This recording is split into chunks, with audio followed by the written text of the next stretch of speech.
Many people start believing that AI and automation will replace the human in the business. I don't believe it is true. I actually believe that it will help the humans in the business, the agents in the business, the employees to focus more on the meaningful tasks versus on the mundane and repetitive. And we talked about AI. We filed patents around AI in 2014. We're not jumping on the bandwagon because AI is the newest trend. AI was part of our development and product for many years. Well, hey there, welcome to the Customer Journey Podcast, the place where we dive deep into the ever-evolving landscape of customer brand interactions to give you the insights from the sharpest minds in UCXM and beyond. In today's interview, I got the chance to sit down with Tomas Gorny of Nextiva to dive into the democratization of UCX tools and how that's giving small and medium-sized businesses the power to communicate with customers like a Fortune 100 company. So here's Tomas Gorny of Nextiva on the future of customer interactions. I saw your updated mission statement. You've said that Nextiva is the operating system for customer interactions and customer experiences. But how do you become something so ubiquitous, without becoming spaghetti software? I look at Salesforce, I look at Oracle, I look at some of these established players that kind of own different segments of the market. And, they're can be a bit of a mess for the end user. So how do you get to own customer experience and be that kind of everything platform without becoming, that unwieldy piece of software? Over the last several years, the world started to change dramatically. When you look at how today people interact, it's very different than how we have interacted 10, 15 years ago. The primary way how we have interacted 15 years ago was through phone, maybe email, and then later, SMS became a popular form of interacting on a personal level, and then today, even in businesses. The way we think about businesses prior to the internet, prior to the many ways how you can interact with businesses today is drastically changing, especially for the newer generations. When I look at my kids today, they don't think about the world in terms of phone first. They think about messengers, they think about social media, they look at review pages before they consider a purchase of anything. Today, businesses are much more challenged in a way they have to respond to it. Because we as consumers, we adopt tech significantly faster than actually companies can adapt to it. Also, we as consumers, we do not compare companies anymore to the closest competitors. We compare companies to the best experiences that we have ever had, and we expect those experiences from everybody else. And an example of those experiences is that we as users, we're getting more and more accustomed to just interact with businesses on our preferred channels. This could be live chat, this could be messengers, this could be SMS, this could be even social media. And we expect effortlessly to be able to switch between channels when we interact with companies. And we also expect for companies to remember us, to have a continuous conversations. And when you think about the world today in terms of business tech, it doesn't work like that.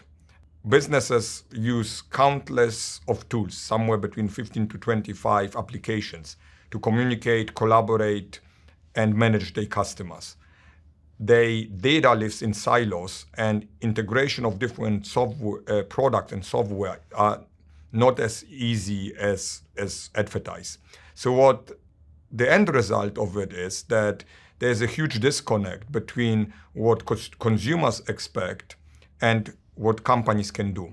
To your question, how you not become like a spaghetti is you don't worry as much about the means how you interact. You worry about the experiences that you can provide. And the message that we're trying to get across to the market is that regardless how you interact with customers, we bring all that together into one pane of glass. We keep history and track of the customer. And we can provide meaningful insight and suggestions how to respond to customer requests, how to de-risk customers if they're about to cancel, how to increase sales because we can pick up signals, buying signals from customers, and so on. And this has to be built so effortlessly that people don't think about the tech, they think about the outcomes. And the outcomes are doing more business, more repeat business, keeping customers longer, making them satisfied so they provide more referrals. And so the world has to be significantly less about tech, more about the outcomes. And that's what we're trying to convey in the market. To your point, the tech behind that is complex. And how the sausage is made, there are a lot of pieces. But that's why you need a provider like us. You need a company like us who takes that away and delivers very simple, concise messages to the market that we manage the end-to-end customer journey, that we are the operating system for businesses. And the reason why we developed that messaging, because you can relate to it in terms of traditional products, such as a computer, right? Your operating system has a lot of pieces to it, and you're not worried how the operating system is made. You're just concerned that it rocks and serves your purpose. It's one thing to make it a streamlined experience for the consumer, but I think that you also have to make it a streamlined experience for the agent and the call center or the contact center so that they can navigate that and support that experience that you're trying to deliver.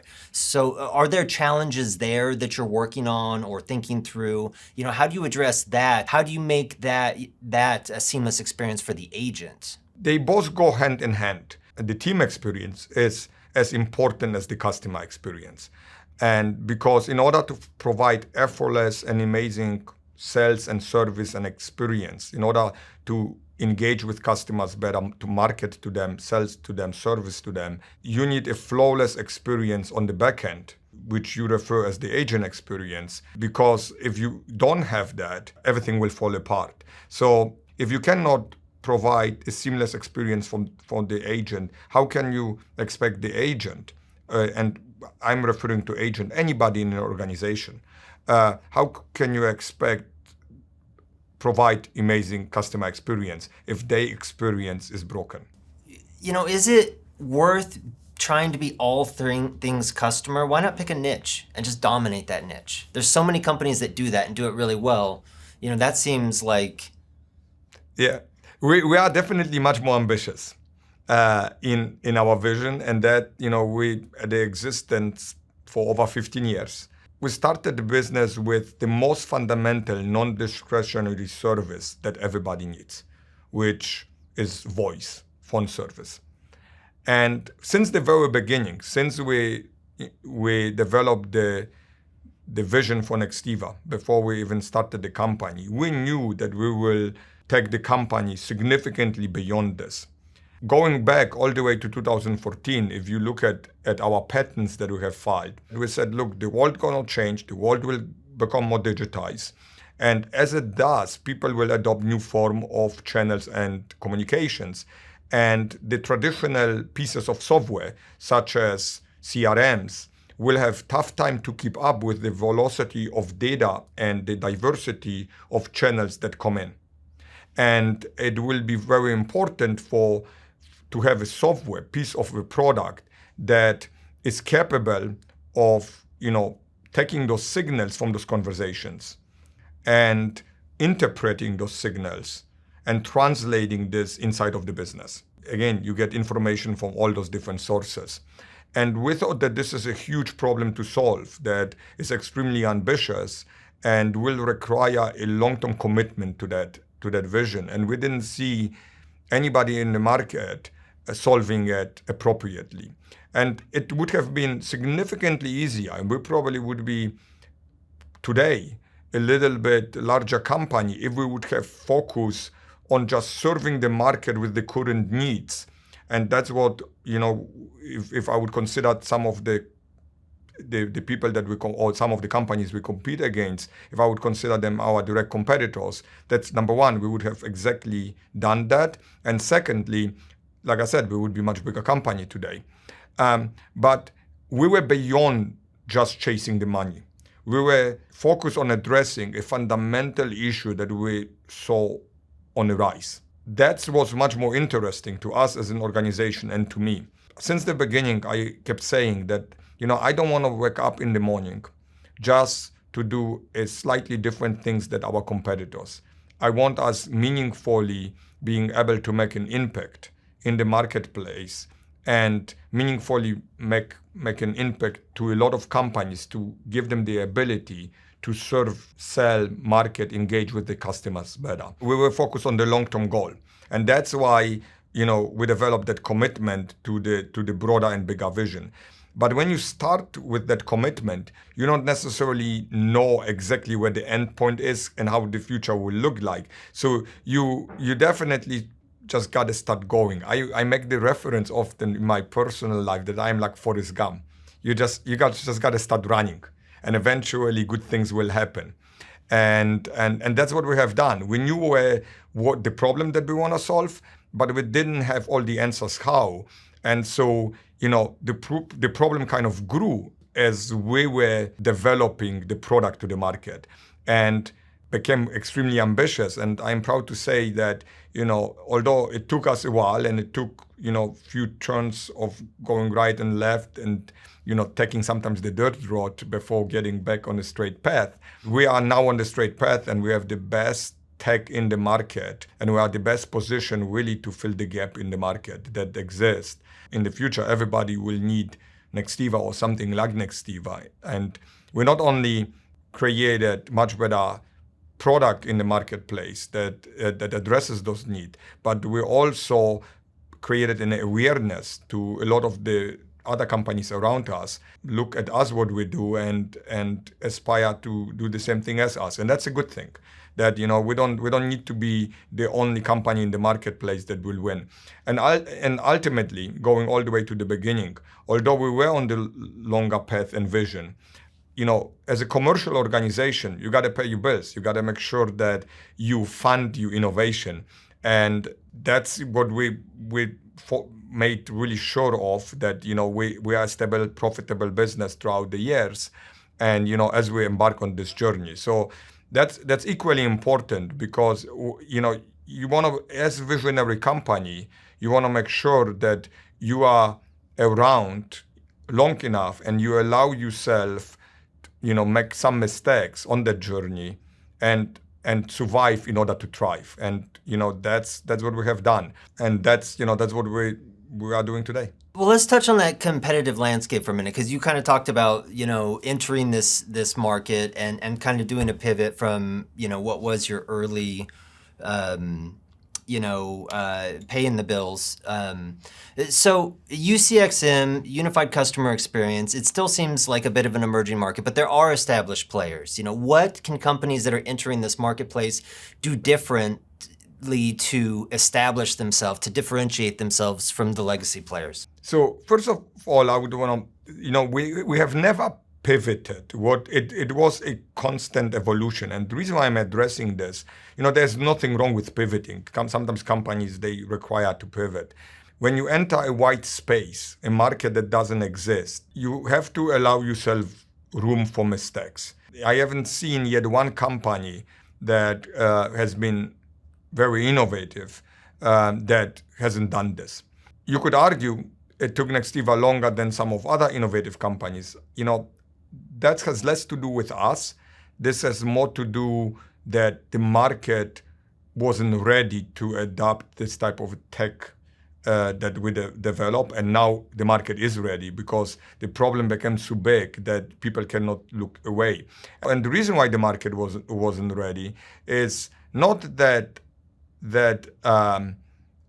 they didn't see the problem, but by nature, businesses, we as human beings, we procrastinate, and we are creatures of habits. And we, if we feel like we don't really need it, then we're not going to pursue it. But now, in order to compete in the marketplace, people need more than just product and service.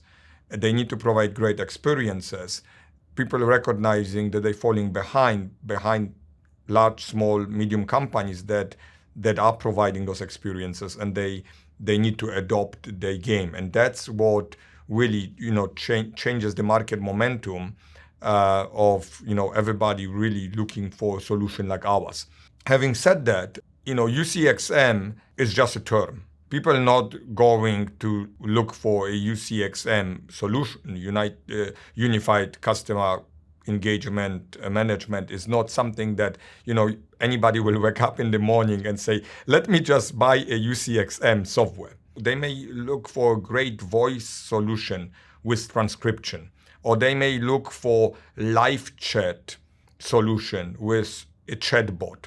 And the nice part about Nextiva is that you can start with one part of the platform. You don't need to adopt everything that we have. And this is what a lot of our customers do. They start with one piece and then they discover more. But they're already on the platform. And they may not even have the need for more right now for various reasons. But when they have the need, it's a turnkey. We just enable it. And that's how we create awareness. With parts of the solution where demand already exists, like voice, live chat, SMS, social media management, review management. People come for that piece of software, and then they discover that this is a true platform, that they can now connect all the experiences. And throughout their journey, we know that the likelihood is very high they will stick with Nextiva because they can just enable those capabilities.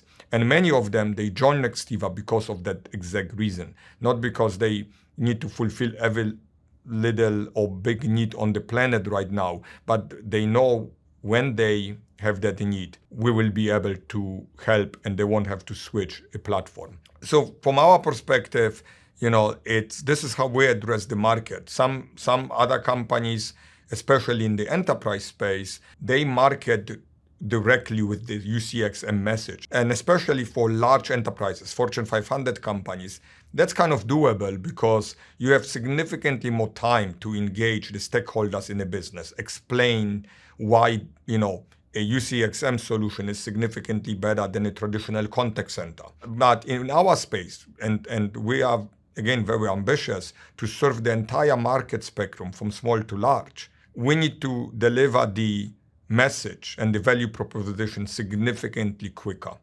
And in order to do this, we need to be much more precise and simpler and address some maybe of the smaller need at the beginning with the idea that people will have access to everything else. How do you expand that addressable market? Because that's kind of what you're saying, right? Like the addressable market for UCXM right now is just enterprise. It's the established players, because that sales process is longer, because it's more complicated to integrate. Do you do it on price? Do you do it on simplicity? Do you do it, how do you make it more accessible?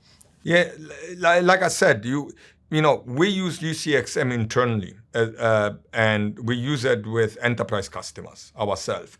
But as soon we address the other parts of the market, the mid-market and the SMB market, we don't use that terminology because we clearly understand, as you said, that this would actually confuse the buyer.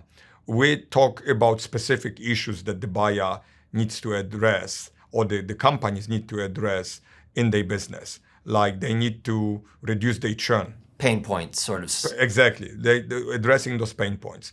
And we usually pick the most obvious pain points, such as churn and increasing sales, making buying easier through digital channels.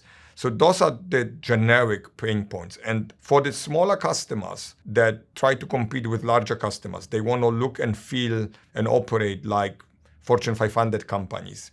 That's essentially the message that we deliver, that we will give them a software that is powerful yet simple to deploy, that will allow them to compete and operate like Fortune 500 companies. And today, simplicity is table stakes. In the old days, when you had traditional software where the decision maker in the company was in a relationship that the salesperson established inside of the company with the CEO or with maybe some of the VPs. That's how software was bought until 20 years ago.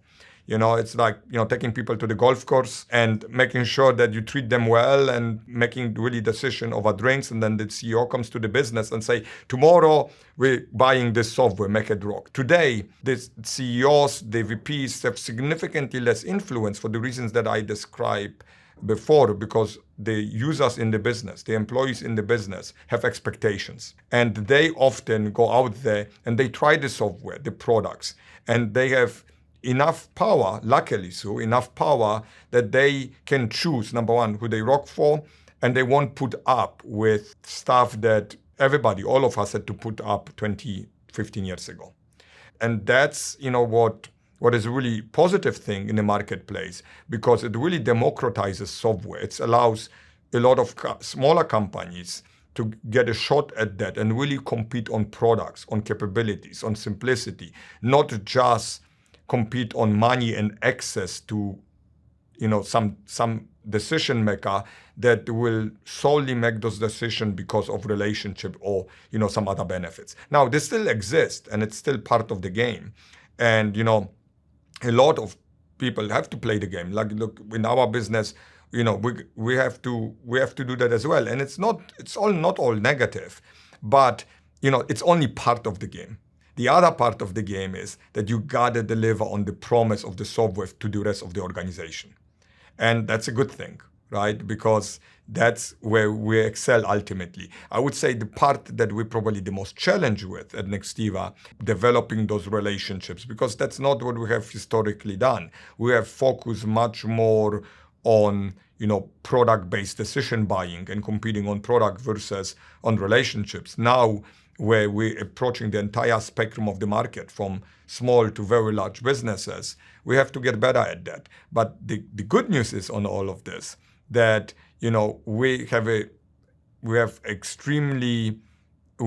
in an extremely good position. We have extremely good shot winning almost every deal because we have the tech that backs it up.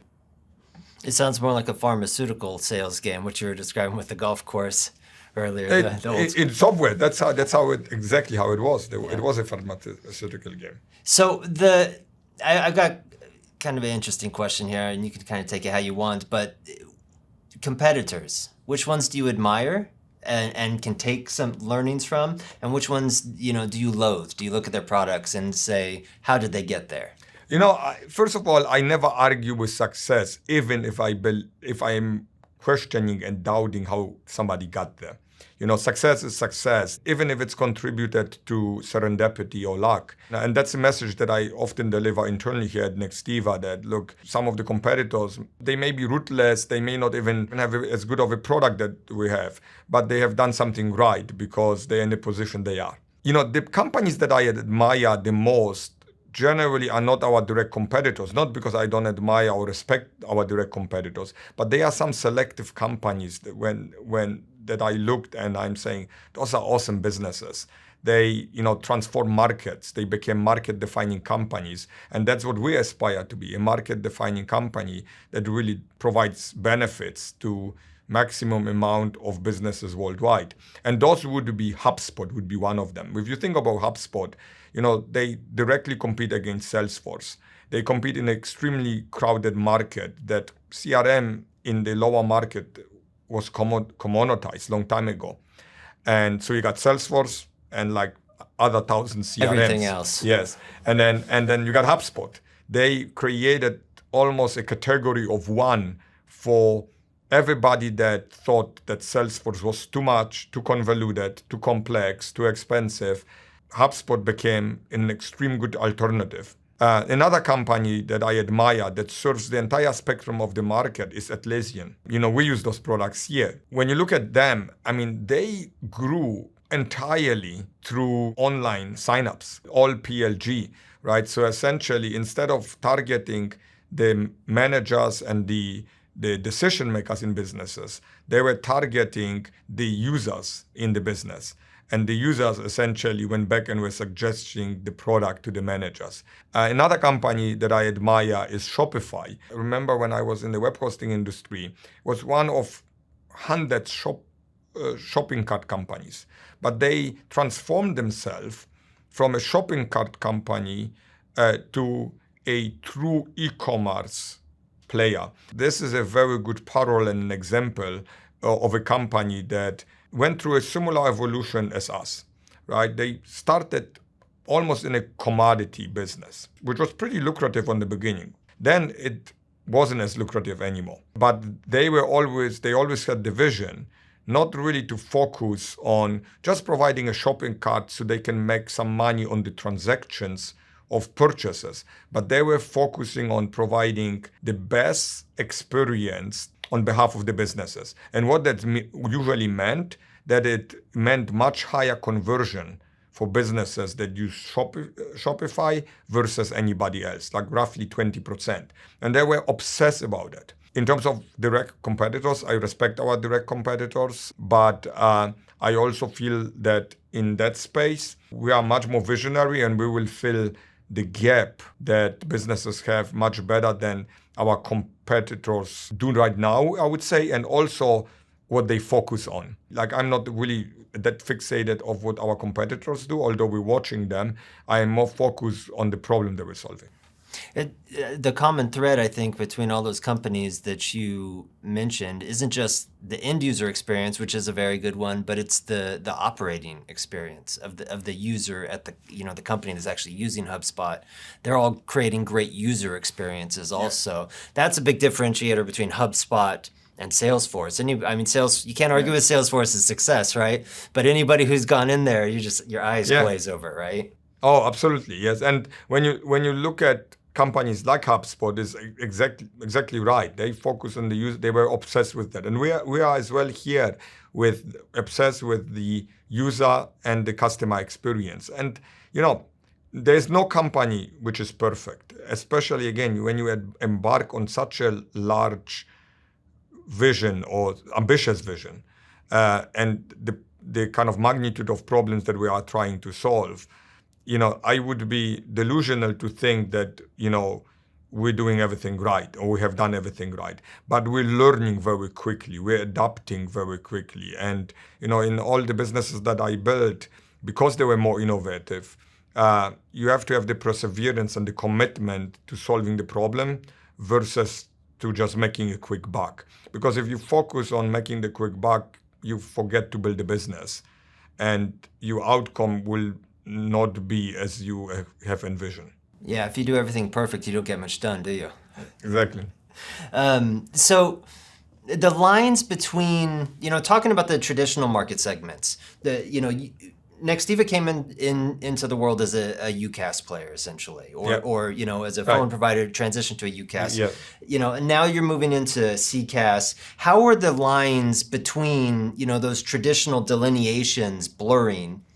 And what can companies that are trying to unify UCaaS, CCaaS, and CX do, to build a cohesive experience? What does that look like? It's essentially what I said at the very beginning, but let me answer the first part of the question first. The lines are blurring, but part of the reason they are blurring because we are one of very few companies who are on the forefront of that innovation. We're sitting at the intersection of 4 mission-critical markets: UCaaS, CCaaS, social media management, and digital engagement. We're literally at the intersection of those markets because what our product ultimately provides is experiences. What those markets are fixated on is a piece of software and a piece of the not even maybe in many cases the experiences, but piece of a use case. The use case of many social media companies is very different from the use case of a CCaaS company versus a UCaaS company. We're saying, look, those experiences, they shouldn't be disconnected. They should live together because, unlike many, many years ago, there were very few departments talking to customers. Today, almost every department talks to customers. And so you got away many years ago to have a lot of siloed solution in the business that didn't talk to each other. Now you don't get away with that. Everybody in a company, from the frontline employees to the CEO, they have to have the insight to the customer. This is ultimately what we bring to the world. With Nextiva, from the frontline employee all the way to the CEO, they not only have the actionable insight to the customer, but they can actually take those action with the customer and then ultimately deliver those experiences.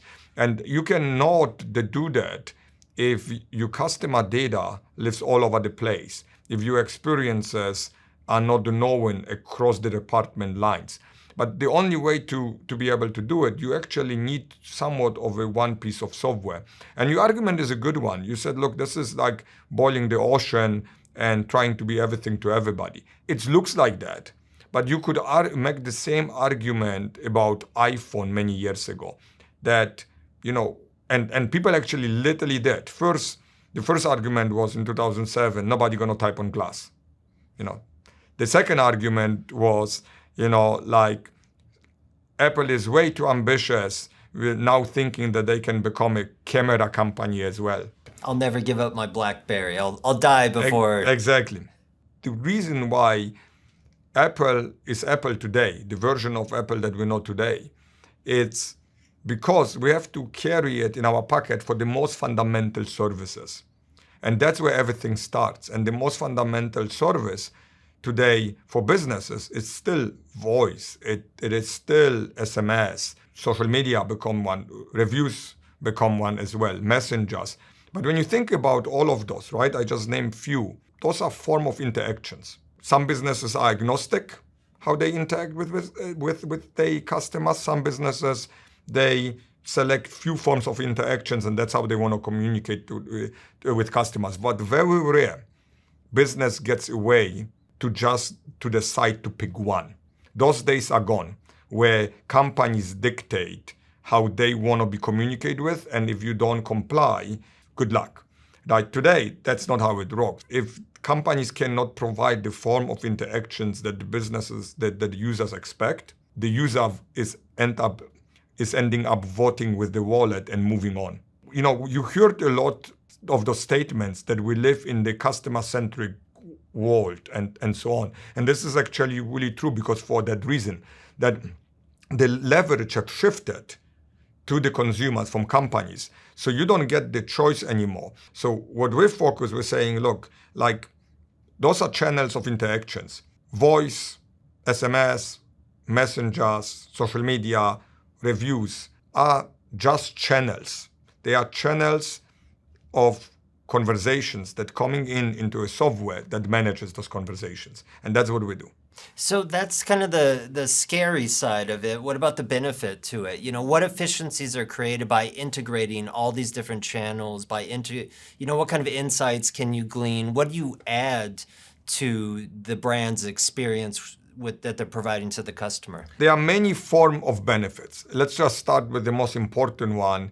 It's the customer experience and just meeting customers' expectations. How this ultimately transpired is actually very simple. If you bring all conversation into one pane of glass and able to present it to the agent with the entire conversation history, with the summary, and then you can give them hints because of the application of AI and automation. Right there, you have your answer why it's significantly better for the customer and for the end agent. Also, when you bring all channels of conversation for one particular customer together, now you can engage with the customer on much more personal level. I remember those days when small businesses, the dry cleaners, the bakery stores, they had an advantage over large companies, because when you went there, people knew you by name.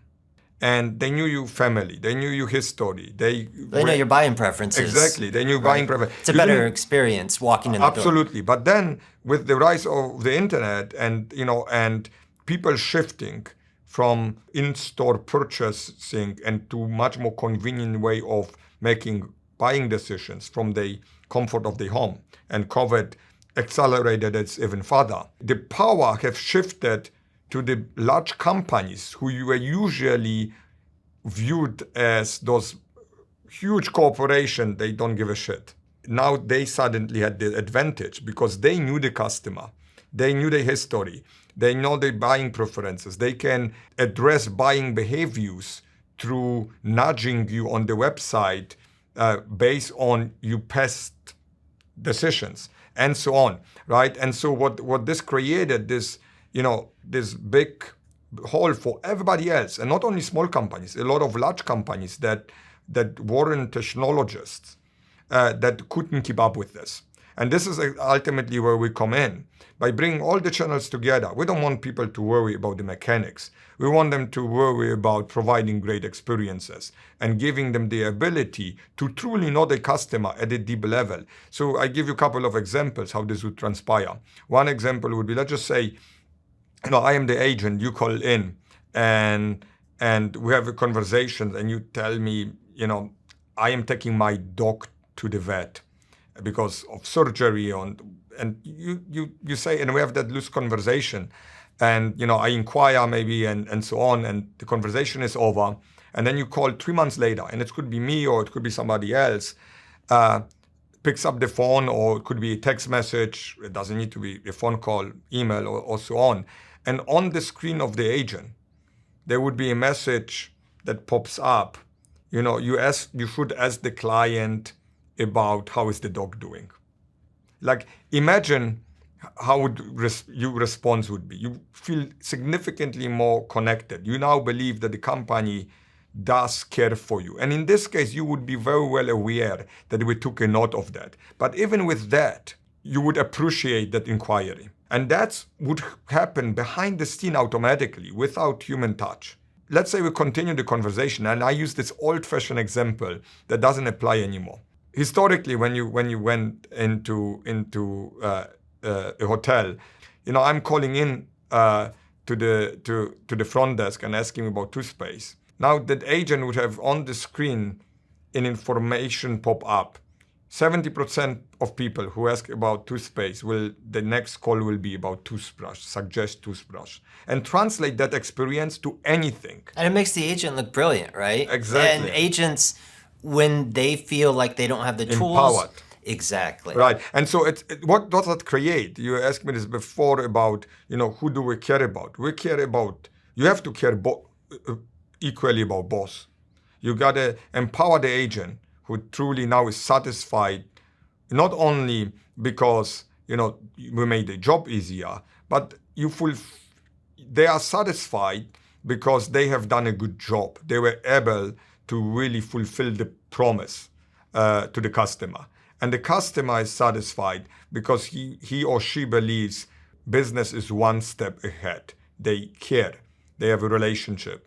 And either because of what I said before, because of understanding the preferences, understanding kind of the history, or just simply because the understanding you need when you address it, they go beyond even the need and maybe ask questions that you wouldn't think of, that at that moment you clearly aware that you need. One of the challenges with customer service today is just the agent experience. Like every time I call my car insurance company, it's a poor interaction, and I'm thinking about shopping for somebody else because I can tell that the agent's pissed off on the other end of the line. They say things like, "Sir, I'm just trying to do my job." Yeah, and we're changing that. Look, I mean, some of people are people. You're going to have great people. You're going to have some people that they will have bad days. We all have it, right? That will happen. But if you don't empower the users, and every conversation, every interaction is it's an argument with the customer, or the customer is already calling precondition being pissed off because that's the reason, while those interactions even originate, it makes it very, very tough on the agent. And, we live in a world today where we have AI, we have automations. And that's also an important thing to mention, because many people start believing that AI and automation will replace agents, will replace the human in the business. I don't believe it is true. I actually believe that it will help the humans in the business, the agents in the business, the employees, to focus more on the meaningful tasks versus on the mundane and repetitive. It's like a bicycle for the brain. Exactly, like the bicycle for the brain, like Steve Jobs said that, and that's ultimately what we're trying to accomplish. And we talked about AI. We filed patents around AI all the way in 2014. We're not jumping on the bandwagon because AI is the newest trend. AI was part of our development and product for many years. And some stuff we got wrong, some stuff we got right. And today we use our own models that we're bringing to life, and we also use generative AI. Having said that, AI is important part of the experience. Why? Many of the things I talked to you about today, bringing all the data together into one pane of glass, summarizing conversation, understanding conversation across multiple channels. That's happened because of AI, because they are, NLP model, natural language models in the back, and machine learning, processing all those information so they can appear on the screen. And today, like live chat is a perfect example where a lot of interactions can be so automated that the agent, that the user interacts, instead of interacting with an agent, they interact with a bot, and the agent in the backend can watch the conversation live and then only interject when it's necessary. And so those are the things that we will do. And I have one example that I often use. All the way back to, I think it was like early 1400, the printing press was invented. Prior to this, for books to be created, there were literally scribes. When the printing press got invented, there was a big backslash of that because everybody had fear that this is going to replace and eliminate all the jobs of the scribes. And in practice, it did over time. And the scribes had to adjust, like the same way we don't have a milkman today, right? Like I remember growing up, there was a milkman on my street. Some jobs will change, but what it did, actually much more, it introduced literacy, bookstores open, because they were introduced to much more knowledge. AI is less scary than we think. I remember like my mom, she went to university and studied to be a librarian. When I grew up in Poland, I was very proud of her because she was in the books. It wasn't a bookstore, it was a library essentially, and people that ask her questions essentially, to look things up, and then she helped them to find this. Those jobs are gone today because of Google, right? When you think about this, that's not bad. That's actually very good. It's just, the librarian jobs had to change, and probably many of the people that have been librarian, they probably, got out of the workforce over time. And why I'm using those examples, because that's not different than today AI. It's going to help in many ways, but we will have, as humans, we will have to adjust. And AI will be critical element of providing customer experience. And when I refer to customer experience, I don't just mean service. I mean all the way from the initial engagement with the customer to marketing to the customer, selling to the customer, and then ultimately servicing them. So what you're saying is a rising tide lifts all boats, essentially. Yeah. But I think also the... That's a good way to say it. Yeah. But there's another way to look at it. Like those scribes, they didn't all get out of work. Some of them, it freed them up to become professors and to become scholars. Even better, right? So I worded it maybe less favorably, but partially on purpose, because when you think about it, what you just said, it's, first, you're absolutely right. I didn't think of this, but even if they had to change, and even if it wouldn't, for some of them wasn't positive, overall, the benefit to the society was tremendous. At any point in time you look at when you study history, there were many of those pivotal moments when people refer to the world moving significantly faster than it was moving before. Yes, maybe it's happened tiny bit quicker now because the access to tech and information is so much greater, but it's no different than it was before. And it's also, if you look at the scribe example, the ones who adopted, who embraced it, had the opportunity to pivot into something more useful. But the ones who didn't, who fought it, and, or like the Luddites who broke all the sewing machines, exactly. What happened to them? They all lost their jobs, right? But if you would have learned the new technology and embraced it, it empowers you to have a new job, a better job. Absolutely, yes. And that's, you gotta be willing to evolve, right? And, even, when I look at myself, I promised myself a long time ago, in order to be relevant as a leader of a company and as an innovator, I will watch the younger generation. historically, most scientific breakthroughs have been done by people that have been younger than 35. That was true for Albert Einstein. He spent the rest of his life chasing new models, never succeeded. This was true for Marie Curie, chemistrist. That was true for a lot of scientists. Why? One of the conclusions that people came to is because when you're very young, you don't know any limits. You think everything is possible. So you are not subject to the conventional wisdom that you acquire through life.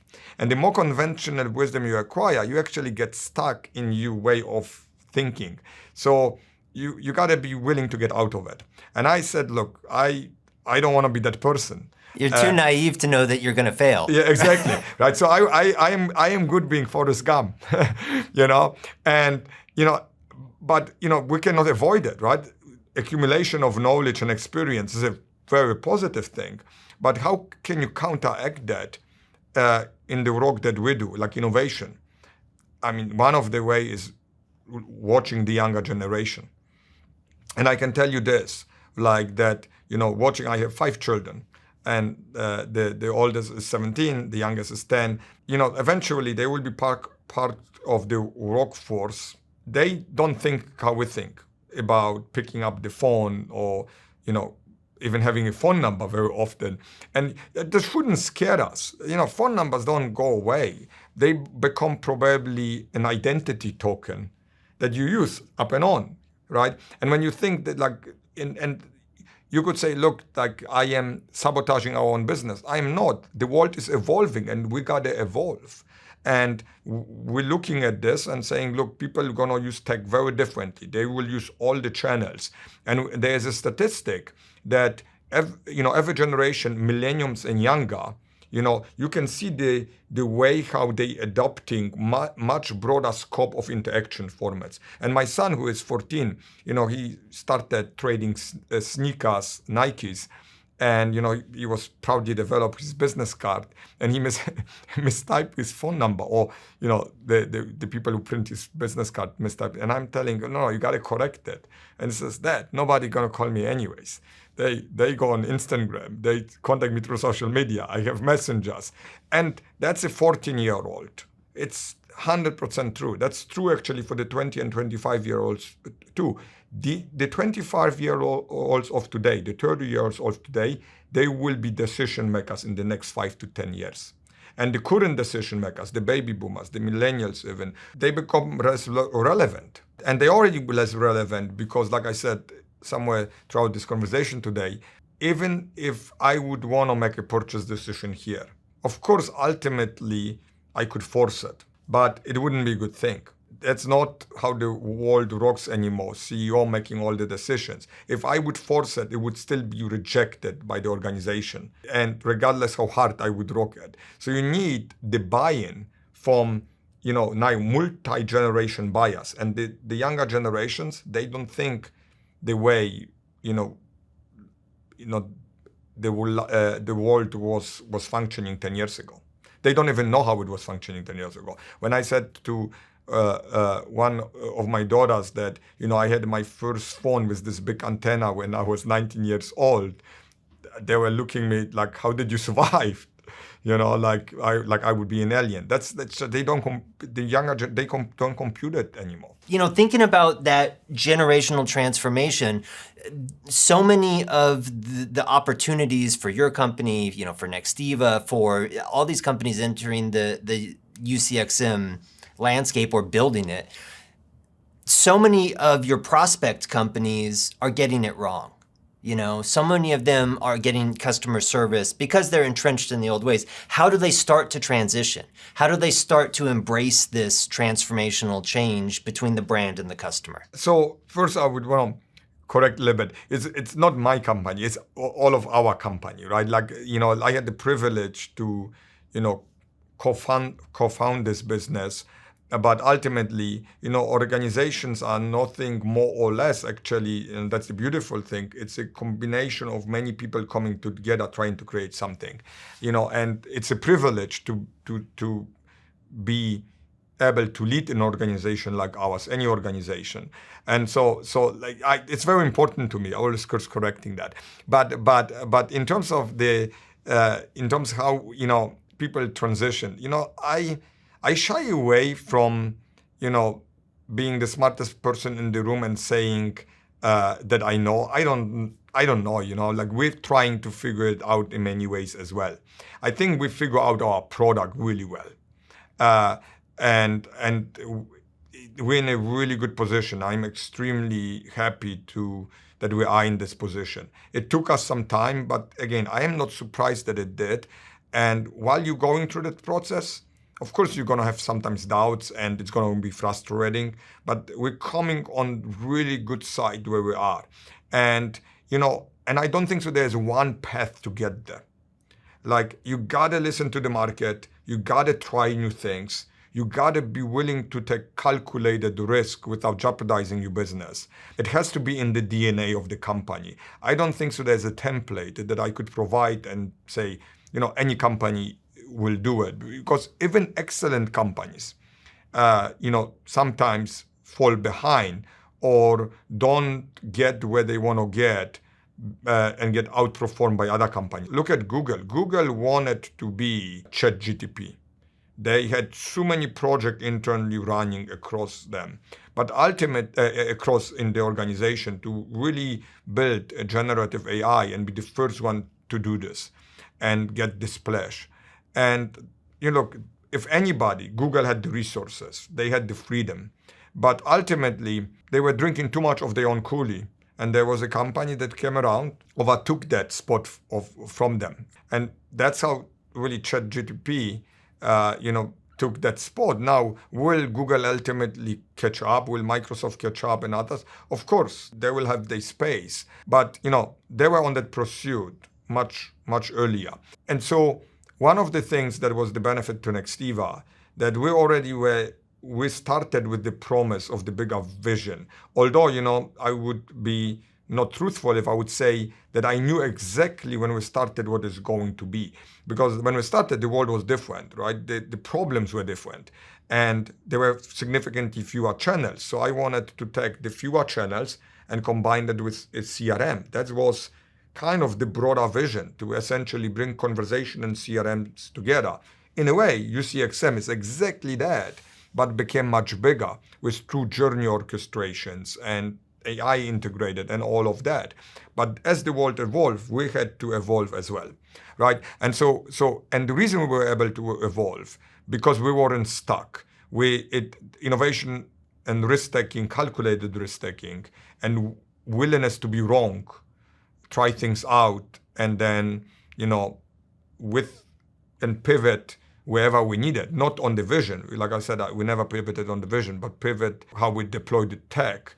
It's something that you have to have in your DNA. You have to have that ability to have that risk profile. And if you don't, even the best companies cannot do it. And the disadvantage that a lot of companies have is that very often, that the original person who started the company, had the vision, is gone. And when they are gone, professional managers take in. And again, nothing against professional managers.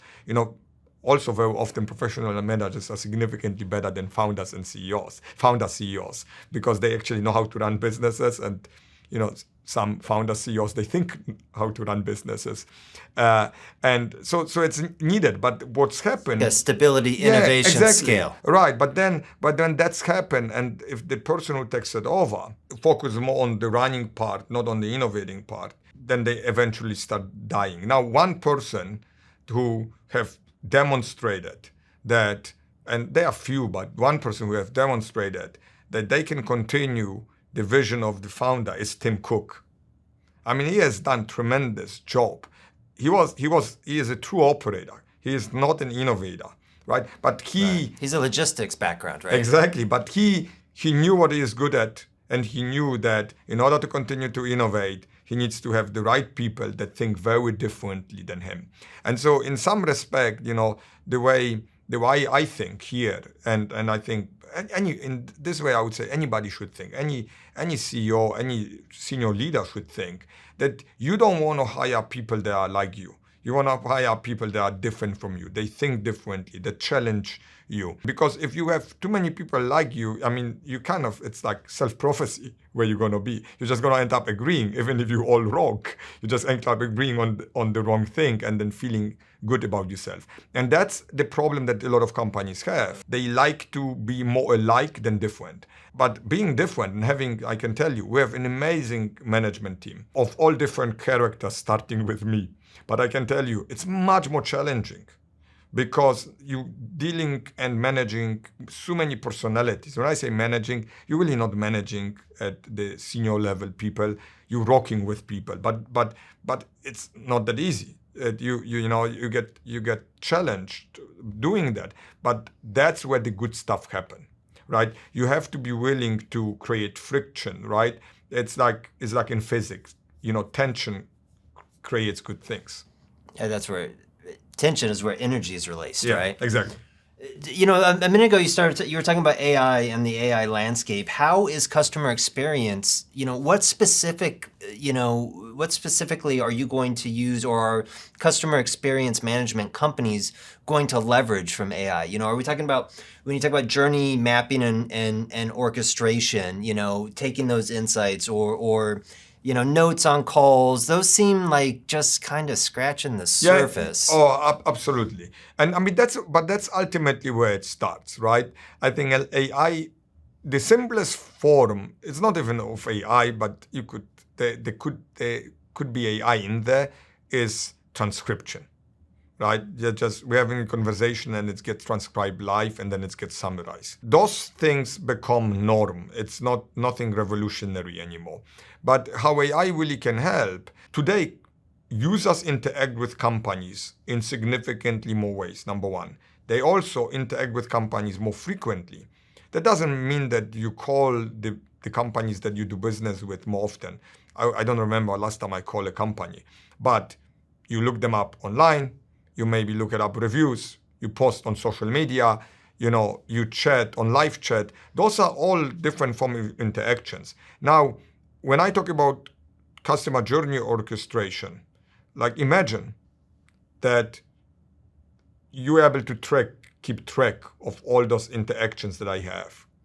And now you know what I'm interested in, you know my intent. You may even know based on the reviews that I posted that I'm dissatisfied or satisfied. And based on that, now you can create next actions. If I am dissatisfied, you can proactively put something in the system that makes a human reach out or sends out an email asking why I am dissatisfied. Or on the flip side, if I am very satisfied, maybe there's a product recommendation coming my way. You can be much more engaged in the customer life cycle because you know when the customer engage on the website, what they interact about, you understand their tone, you understand the satisfaction level, and you can now be proactive. Traditionally, if you look at, again, 15, 20 years ago, I was a huge proponent of NPS, Net Promoter Score. And a Net Promoter Score still has a place in companies. But when you think about this, Net Promoter Score is a survey. It's so siloed to the survey interaction, exactly. Right? And where do you feed those surveys? Through voice? And through email. But even let's just imagine you can feed them anywhere. But like even if you send 1,000 surveys, regardless through what forums, if you're lucky, you're gonna have 10% people reply. That's roughly 100, right? Statistically, that's more than enough to be able to draw conclusion about the overall satisfaction level of the base. That's how political polling is really done. And it's fairly accurate for the most part. Having said that, in business, I still don't know what's happening to the other 900 people. Statistically, I know maybe how the mix will feel about me or the business, but I don't know exactly how each of the customers feels about.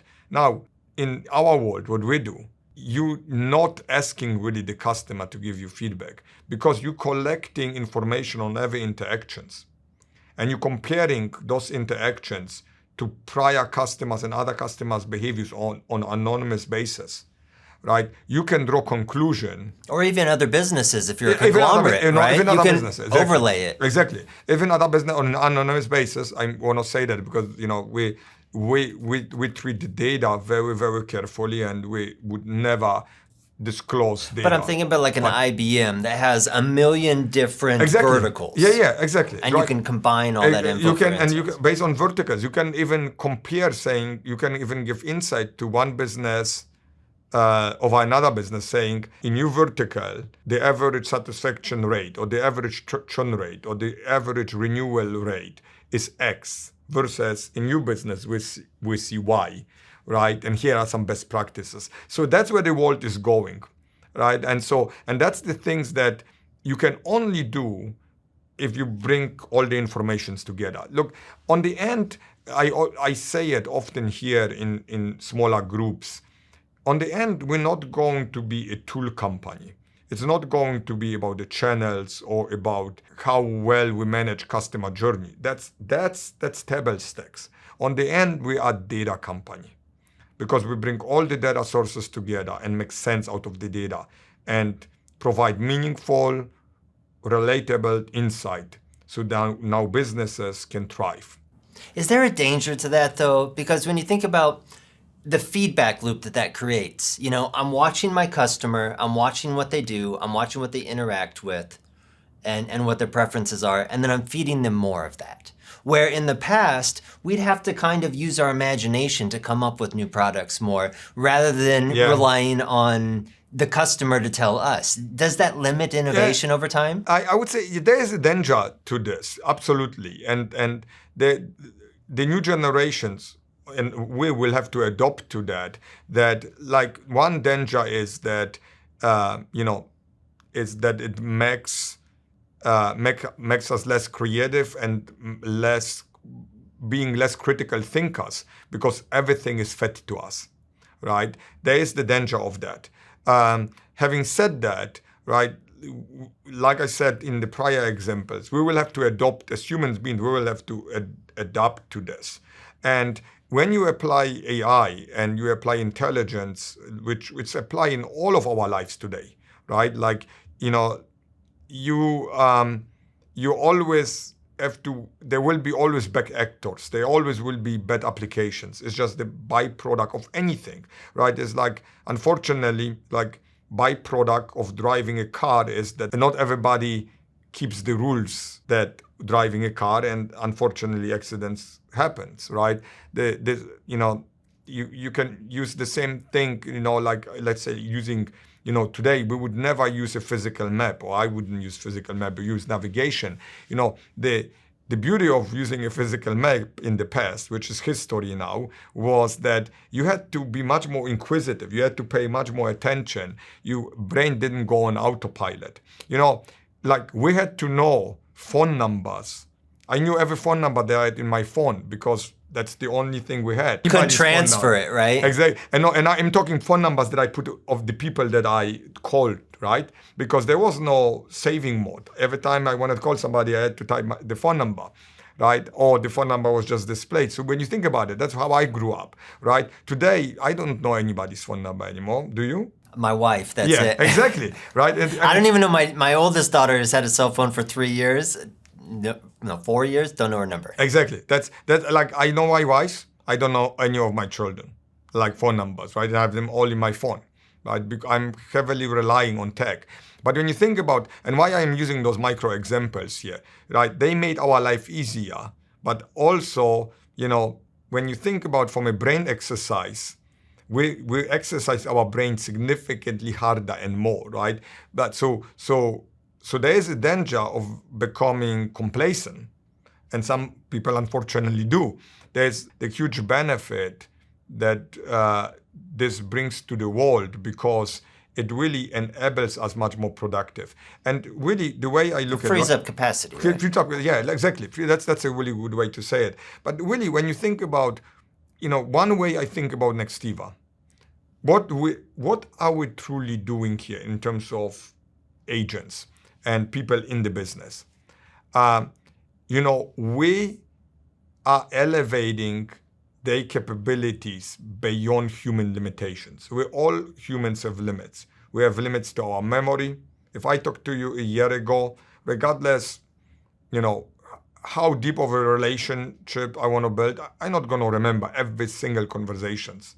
But if that conversation is recorded, if the conversation is transcribed, if it's summarized, and on the next interaction I get a quick summary, what I should be talking to you about, as long I do it sincerely, and it's just it's a good reminder, and now I recall the event, and I'm not trying to be some robot now just basically to fool you that I have a personal relationship, it can be very beneficial, right? But if I would try to fool you, we as humans also have the resilience and the capability really read pretty quickly between the lines and smell bullshit. Authenticity. Right. But,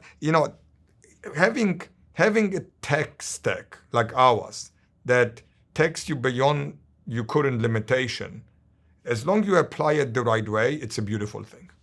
Does having that multitude of interactions mean that each touch is less important now? That having, what's more important, each touch or the journey, or do you still have to focus on every single interaction, getting it right? Every interaction is important. I think you could argue the opposite way, that you could have fewer touches if those interactions are meaningful, right? I also said before that people interact with companies more. They do, but differently. The forms of interactions are not conversations. That's why I purposely use interactions versus conversations. Conversations is a dialogue between two people. It could be email, could be chat, could be message, or could be voice. But it's generally a dialogue somewhere, right? But there are forms of interactions that are going beyond a dialogue, right? If I post a review, about your service, 5 seconds, 10 seconds, a minute later, somebody on the opposite side of the world can see it.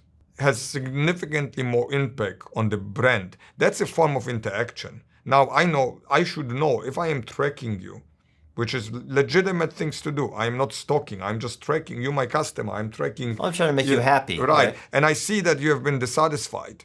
That will come to my product, gives me an alert. I can set up workflows, how I want to handle it automatically or reach out, right? You will give me another shot, right? And as a business, when you think about it, I would have loved to have that 30, 40 years ago when I started. Like I didn't start it 40 years ago, but roughly call it, 30 years ago. But it also creates opportunity to correct course, right? Okay, because exactly. Nobody wants to keep getting it wrong. It's nobody. Exactly. No. Again. That's what I mean, right? It's really, it's not about a creepy competitive advantage. It's really about leveling the playing field that every business can compete on ingenuity. And that's exactly what we do, because the Amazons of the world, the Ubers of the world, and other organizations, they already doing it. There are several others with deep pockets that basically taking a bigger and bigger share of the market, right? And I am not saying we're anti-big corporations. Many of them are our customers. But generally speaking, if I would define our target customer, they're not the most advanced technologists or technological companies. They may be large, they may be small, they could be any size, but they look for somebody like us. And in this case, it's us, that because there are not that many companies doing what we do, is, they're looking to solve the technical problem, right? And when you look at somebody like Amazon, they can solve any of their own problems because they have the deep pockets, they have the innovation arm. But what also happens naturally, then, if they want or not, it may not be even intentional, they affect a lot of other businesses that struggle to compete with them. And the irony is that those big behemoths like the Amazon, you have a more intimate relationship with them. Exactly. And that was my point that I made, right? Prior to Amazon is a beautiful company in many ways, right? But prior to Amazon, you looked at the big behemoths, the large corporations, as kind of the necessarily evil of the society. I got to deal with the IBMs. I got to call my telephone company, and they dictated the rules. They said, you call me from 9 to 5, then we wait 30 minutes, and If you don't like it, you problem, not mine, right? And that's why we gravitate. Not that's only why, but one of the reasons we gravitate to smaller businesses, and that's why we called SMBs to be the fuel behind the U.S. economy, because they are and they were. But as internet enabled the new wave of companies that didn't existed before and outperform those companies that were those big behemoths, like the Amazons and so on, right? And they become the new wave of this kind of new generation of those Fortune 20, 50 companies. They took that advantage away, in a way, from a lot of the SMBs, mid-market companies, and even some large players that couldn't keep up. And that's the advantage we want to put back in people's hands, leveling the playing field. I think what Amazon got right is that they've connected all these different verticals, as they bought other companies. Like, I love Apple, right? But Apple's not very good at AI. Interacting with Siri is nowhere near a seamless experience as it is interacting with Alexa. And when I've got a TV in my backyard, and when somebody rings my doorbell, a little picture, the video shows up on my TV, without interrupting that experience. How can you kind of imitate that and give that power to small businesses without having to be in every single part of their life like an Amazon is? Look, the underlying tech that we provide is very similar to what you described with Alexa. But when you look at Alexa, this is a good example in many ways.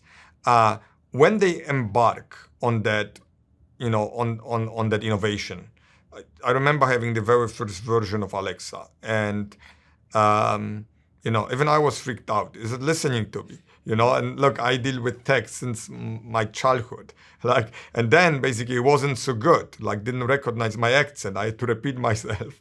And then even if it understood me, it was horrible in many ways. And why do I say this? Look, that's how great innovations start, right? And but they stick with that. They kept going, they kept enhancing, where it's becoming now part of a normal life. And the underlying tech, when you look at it, when you strip the device, now can be applied into any part of their business.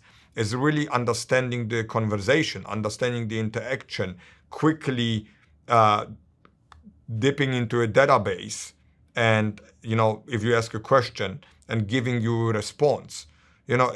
It's all more or less what we do. The fundamental promise is that, right? And so that's how you do that. What we do is just democratizing it for every business. And then the businesses can decide how they can apply it. And the nice part with those type of applications, like what we do, is that you can apply it in any way you want, in any vertical. The application can learn, like Alexa learns from you. So it's not strictly based on rules. It's truly based on learning models, and it continuously to adjust and improve. And that's really the big change. What you said on the beginning, would it be easier maybe to be one trick pony and do just one thing? There are beautiful businesses, they just do one thing. And there's nothing wrong with that. It's just that in the part of the problem that we want to solve, in the part of the world of the problem we want to solve, that's actually would be the wrong applications. If you just solve one vertical or you solve one channel, you're not solving the problem. The problem is that actually people communicate across multiple channels, and you need to basically bring it all together. And then, you need to have the database that can relate all those experiences and really be smart to be relevant then based on the responses. Can you tune the software? Thinking about the small business, the SMBs, they don't have that data set to rely on, right? So when they open the box up, is it going to be able to call on all those experiences that all of Nextiva's other customers have provided to our data set? How does that, and I know there's some danger in that, right? Yeah.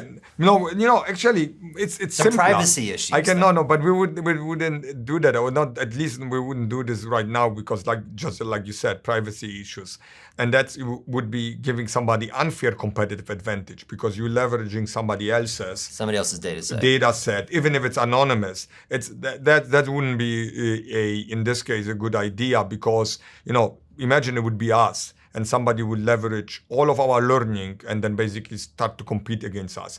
That's not fair. That's not fair to the business that we are in. That's not fair to the employees. But what we do sounds much simpler, but as powerful. If it's still up to the business to do a good job in terms of having good responses. So most businesses today have a website. And most businesses have some FAQ on the website or help on the website. What we can do, we can tap into that.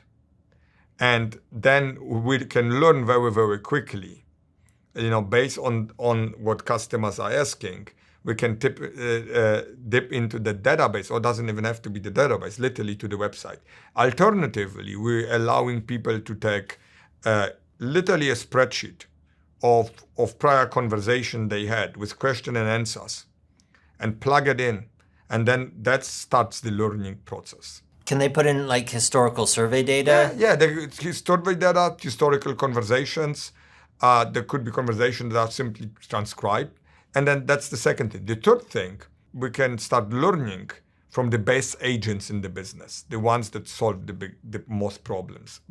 And then basically leverage that set of data to all the other agents. What are some of the practical examples that businesses can start using AI, thinking about the customer service experience, and the contact center specifically? What are some practical examples where they can use AI specifically to build value for the customer? Few. To start with, one very, very simple one is when you call today, let's say Walgreens or CVS, and you call the pharmacy, you're not necessarily going to be connected to a person. And what seemed like an abstract concept several years ago, today I don't even want to be connected to a person. If I am refilling a prescription, I am as happier talking to the machine, get the confirmation. It's all done within a minute. We've been trained. Right, we've been trained to do this. Most businesses cannot do this. So imagine a scenario like this. There's just one of countless scenarios that we can provide. Like dipping into somebody's database, purchasing or reordering a product. And that could be done digitally. This could be done on live chat. This could be done through voice, calling in. And what does it do? The customer has 24 hours access to the company, right? You don't need to staff it with an employee. The employees can now focus on more meaningful problems because you can always ultimately transfer. You can be accessible immediately, right? There's no hold time. Imagine you can do that with conversational commerce. You can literally have a conversation with a voice bot purchasing products. Sometimes good, sometimes bad. But it's getting really so good these days that if it's configured right, that it's as good as human being. The argument against that could be that some businesses say, I want the personal touch. Then have the personal touch. It's not like we're making it mandatory. But some businesses have large volume of customers. They don't want to be solving for password resets, like updating a billing account. How much money's in my account? Exactly, right? So when you think about banks, they have done it forever, right? When you think about pharmacies, they have now done it for a while, right? But it's still not that accessible to have a business. When you look at those tech stack to be able to deploy, it's expensive. And so that's the problem that we would solve for every business. That's like on the simple side. On the, more complex side, let's just say, we have a customer that, it's a big chain, pizza chain that essentially they're using Nextiva for conversational commerce, so their customers can order the pizzas on WhatsApp. Through just by typing what they want, menu comes up, select all done there, all with an AI bot. There's no human involved. We have customers, a bank outside of the country, in India, that where we use face recognition to authenticate themselves, to talk to a real agent. Those things would not be even possible. You had to go to a branch. Now you're replicating almost human experience, right? So those are just few examples how you can take something what we do and really practically apply it in real life scenarios. Circling back to the beginning of this conversation, democratizing this, some of those examples you gave are big companies. How do you start to make this accessible for the smaller companies? Do you consolidate? Do you reduce costs? What is your plan? What is Nextiva doing to make this accessible to the smaller business? So first of all, it has to be very easy to use, to deploy. You have to educate the users as they go. You don't start with the most complex use cases. You start with the simple stuff. To answer your question, like at a really high level, it's actually pretty straightforward. You have to make the tech accessible, and you make it accessible by, making it intuitive, user-friendly, and then really something that I can use without having to call in. Having said that, that's still, even in today's world, that's not always that easy to accomplish. So you gotta be able to back it up with trusted advisors inside of the business to be able to set some of this stuff up today. Like an integration team. Integrations team, implementation team, even customer service team. And as you know, we are very committed, very much, as much as we are committed to our tech stack and modernizing what is out there in the market and making it significantly better and going way beyond. We're also very much committed to be the trusted advisor to many of the businesses. Because the things that we do have to be practical, and we have to be practical, and we have to still understand that people have fears, and they not necessarily, even if they can, want to do it all by themselves. They want to get advice, they want to talk to somebody, and that's what we're here for.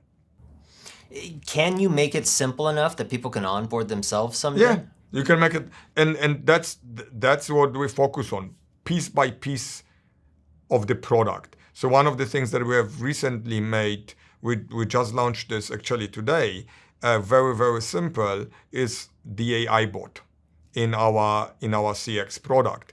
And so when you have a live chat that you put on the website, we always had an AI bot, but it was a little bit more tougher to configure. I wouldn't even say tougher. You needed a little bit more knowledge. We launched today a version of the product where you can do it all by yourself. This is great. I hope will you consider doing this again? Yeah, let's do it. Yeah, we need to. Thank you. All right, I appreciate your time. All right, thank you.